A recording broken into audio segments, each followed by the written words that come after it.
The Golden Touch. A tale of King Midas. Once upon a time, in a beautiful kingdom, there lived a king named Midas.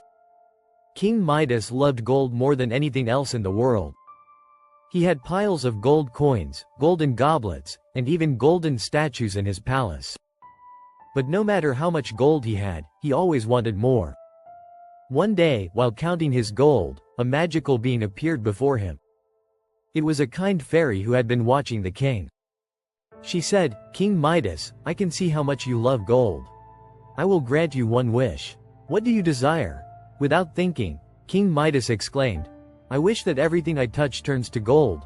The fairy smiled sadly and said, "Very well, your wish is granted. But be careful what you wish for, King Midas." The next morning, King Midas woke up and reached out to touch his bed. To his amazement, it turned to solid gold. He was thrilled. He touched a chair, a table, and even a rose in his garden, all turned to gold. "This is wonderful," he cried. But soon, King Midas began to feel hungry. He sat down to eat his breakfast, but as soon as he touched a piece of bread, it turned to gold. He couldn't eat it. He tried to drink some water, but the moment his lips touched the cup, it turned to gold too. Worried, King Midas called for his daughter, his most beloved treasure. She ran to him and hugged him tightly.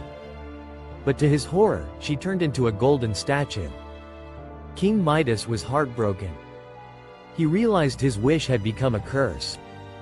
Tears streaming down his face, King Midas begged the fairy to take back his wish. The fairy appeared and asked, "Do you understand now, King Midas?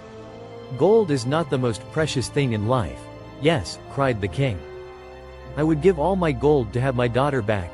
The fairy waved her hand, and the golden touch disappeared. King Midas hugged his daughter tightly as she came back to life. From that day on, King Midas cherished his family and friends more than anything else. He learned that love and kindness were the true treasures of life. And so, King Midas lived happily ever after, sharing his wealth with others and always remembering the lesson of the Golden Touch.